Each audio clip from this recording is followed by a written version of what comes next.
Hello everyone and welcome back guys to a brand new video where today we're here back on F1 2020 once again, this time round for something a little bit different. Now obviously in recent videos you will have noticed obviously I've been using a steering wheel. I don't think that's any surprise to people that have been around this channel for quite a while now. I've been getting a few questions about obviously my steering wheel, everything like that. I currently use a Fanatec CSL PS4 compatible base with the Fanatec P1 rim for most of my videos at the moment. Now some of you might be asking why I'm not using the Formula rim on most content. I will be making a video on that in a couple of weeks, but at the moment if you're thinking about buying it for Xbox One, I'm going to be honest and just say hold off doing that just yet until I bring out that video in a couple of weeks. I'm also as well using the standard pedals with the Loadcell kit provided from Fanatec as well. Now obviously all of this stuff I did by myself. It's not a sort of sponsored video or anything like that. It is just sort of what I've been using for about the last 15 months. I used it pretty much throughout the entirety of F1 2019 as well. But yeah, today we're going to be running through my wheel settings. Now obviously first of all we'll go through the in-game ones. I'll try and also explain sort of what each setting does as best as I can. Obviously, for those of you that aren't so aware and sort of want to be able to make decisions on how your wheel handles. Now, obviously, every wheel is slightly different. Obviously, Thrustmaster and Logitech wheels will probably be ran differently to my Fanatec one, as well as the fact, for those of you that aren't aware, on Fanatec, you can actually make setting changes within the wheel. So obviously you have two sort of separate settings loaded on top of each other. You've got the ones that the wheelbase and the wheel are doing, and then also the one that the game is doing as well. Obviously some of those have got to match together, others obviously don't because they control different things. Now obviously to change your wheel settings, first of all, you want to head to the home page in F1 2020, click on game options, then click on settings at the top, and then you want to go controls, vibration, and force feedback.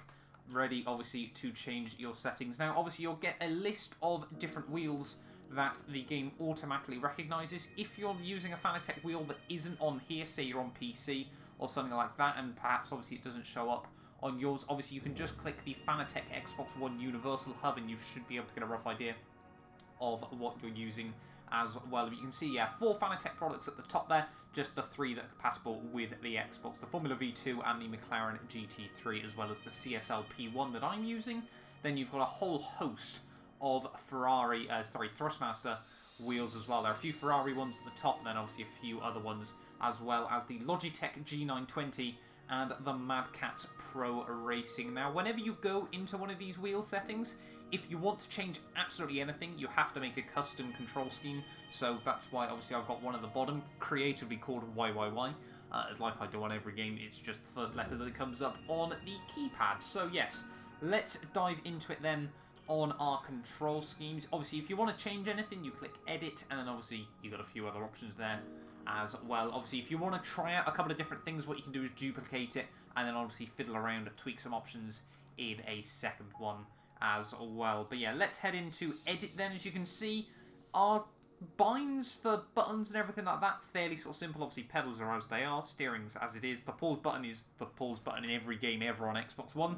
Obviously, shifting is exactly the same. We have got a clutch button as well, but there's not really any cars, I don't think, on F1 2020 that need a clutch button as well. I don't even use the clutch for race starts. I use the first gear, hold the paddle in, and then obviously release as well. Now, I haven't got any binds for next camera. Obviously, pretty much all of my content is done in, T-Cam as well. Obviously, we've done a few videos on cockpit cam, but that's just one click of a switch on the menus as well. Obviously, we don't need a look forward button. It should be doing that automatically, but we have got a look back button still.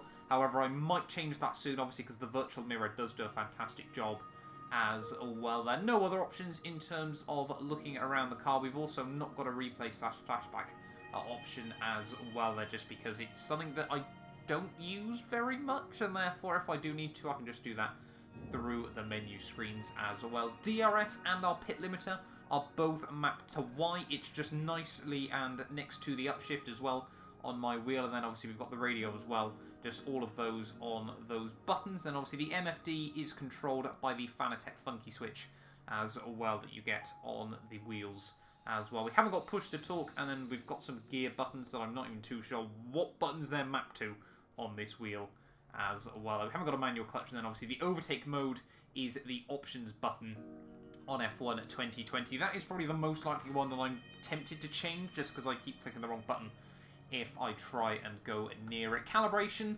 I don't like to use any dead zones, any saturation, any linearity, anything like that. It's just not something that I'm a fan of. Personally, you know, I want to be getting the full experience out of my wheel. I don't want to have to, you know, be sort of thinking, right, if I do that little bit and then rotate round, obviously you get the full steering lock, anything like that. I just prefer the full one-to-one matched experience on anything. If I'm lightly tapping the brake pedal, I want to be lightly tapping the brake pedal. I can get the right words out as well. So yeah, personally, no dead zones, no linearity, no saturation, anything like that. In terms of my vibrations and force feedback, obviously that is enabled. I run 110% vibration and force feedback strength. I feel 100 is a little bit light still on F1 2020.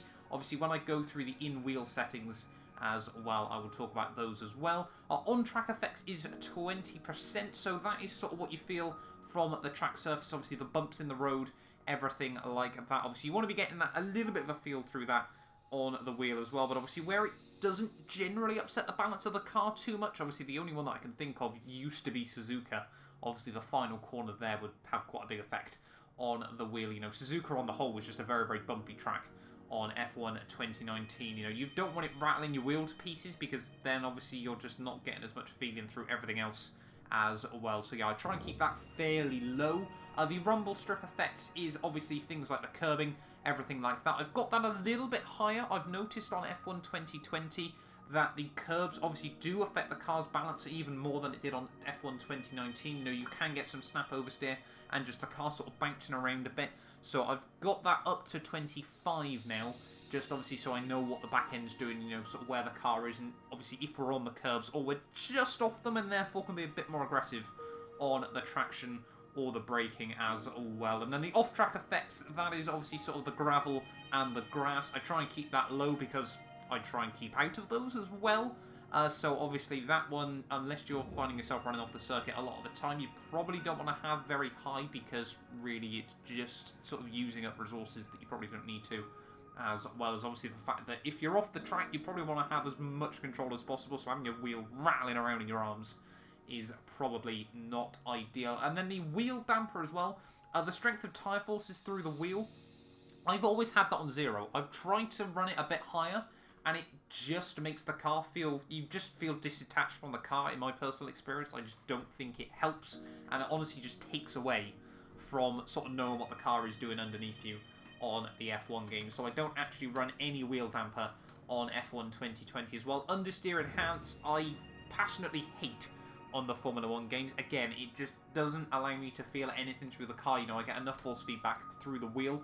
It's more designed, I think, for sort of lower end wheels that perhaps you can't get quite that same sort of feeling through. But if the Formula 1 car's understeering, I'm well aware it's understeering on this wheel. So yeah, I certainly don't need that. And obviously that is just about, like I said, if the car's understeering, then it makes it even more obvious through the force feedback. And then we run 360 degrees of rotation. Generally speaking, that is enough for me. I might have to tweak it slightly if we head to places like Monaco and stuff like that. But 360 ran me absolutely fine in F1 2019, so I can't see us needing to change it all too much. MFD shortcuts, we haven't got anything assigned there, just because this wheel doesn't have enough options, and the ones that you can use from other Fanatec rims generally don't work on Xbox One either. So heading though over into your wheel, I'll be honest, I have tried these settings as well on my Formula V2 rim. I think generally it's a good baseline to use with any Fanatec rim, obviously, if you are struggling. So first of all then, sensitivity, obviously you want that matched to your maximum wheel rotation. So if you're using the CSL P1 rim, it'll show up as 36. It's actually 360 degrees. But yeah, 36 there on this wheel. Force feedback, I'm running 100, obviously with the combined 110 in-game. Generally gives me a good enough feel, but also doesn't come through too loud on the microphone as well. Just YouTube, the things you've got to worry about as well. Next up then is the SHO. I think that's shock. It might be something completely different as well. I can't remember all of those. I've got that set to 100 once again, pretty much left that as default on F1 2020. AB5, again, I think I've got that set at off, so we don't need to worry about that as well. DRI or DR1, I think that's the drift. I've got that set at -5. I think normally I run that between about -2 and -5, but that's what I've got it at the moment. It doesn't really make much difference on F1 because you shouldn't be drifting. Brake force, I am a weak boy, so that is obviously for my Loadcell pedal, obviously how much pressure I need to apply through that. I've got that all the way down at 30 at the moment, otherwise I can't get the car slowed down into the corners. So that one, yeah, running very, very low. Obviously, I do wear shoes as well, which have a little bit of effect on that. But yeah, brake force is at 30. And then we got the FEI. I'm running at 50, just middle of the road. I haven't noticed it really to change too much on F1 2020. And that is it. That is all of our wheel settings on F1 2020. Obviously, I'll make sure I leave them down in the description below for obviously all of the Fanatec stuff. Obviously, it's just a little bit different to F1 2019, and obviously, if you're not on a Fanatec wheel, you don't need to worry about it as well. But yeah, that'll do us for this video, though, guys. Hopefully, you have enjoyed. Do make sure you get yourself subscribed if you're new around here as well, and you do want to see more F1 2020 content coming to the channel. Please do subscribe as well. We're now less than 100 away from 12,000 subscribers, so it would be greatly, greatly appreciated if you could help me get one step closer to that. But yeah, that'll do us for this one though, guys, and I will hopefully be back later on ready for more NASCAR Heat 5.